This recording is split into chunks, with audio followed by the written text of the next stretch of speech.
આવી છે કે ગુડ મોર્નિંગ, હું doctor Dharitri Parmar, superintendent new civil hospital Surat.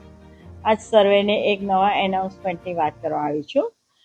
Civil hospital Surat લગભગ 65 વર્ષથી વધુ જૂની હોસ્પિટલ છે અને એના જૂના બિલ્ડિંગોને અત્યારે સરકાર અપગ્રેડ કરવાની એટલે કે નવા બાંધવાની કોશિશમાં છે.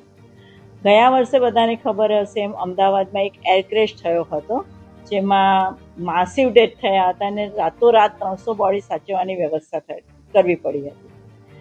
આના અનુભવ પછી સરકારે દરેક શહેરમાં જ્યાં જ્યાં આપણી પાસે કોલ્ડ સ્ટોરેજ રૂમ કે પીએમ રૂમ છે, પીએમ એટલે કે પોસ્ટમોર્ટમ રૂમ છે, તેને અપગ્રેડ કરવાનું સૂચન કર્યું હતું.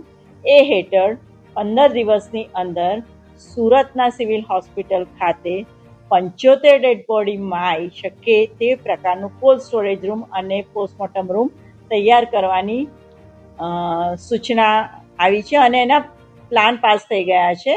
એના દરેક પ્રકારની મંજૂરી આવી ગઈ છે. હવે અમે આશા રાખીએ છીએ કે આવતા 10 થી 15 દિવસમાં મિનિસ્ટર સરની અવેલેબિલિટી પ્રમાણે અને સીઈ એટલે કે અમારા ચીફ એક્ઝિક્યુટિવની અવેલેબિલિટી પ્રમાણે અમે આનો શિલાન્યાસ કરવા જઈ રહ્યા છીએ. આપ સર્વેને જાણ થાય કે 6 થી 8 મહિનાના આ પ્રોજેક્ટમાં આપણી પાસે વધુ કોલ્ડ સ્ટોરેજ રૂમ ડેડ બોડીને સાચવવા માટે મળશે, જેથી લાંબા ટાઈમ સુધી બોડી સાચવવાની જરૂર હોય અથવા તો કોઈ હોનારત થાય અને વધારે બોડી સાચવવાની જરૂર પડે તો સિવિલ હોસ્પિટલ સક્ષમ થઈ શકશે. Thank you. ઓકે.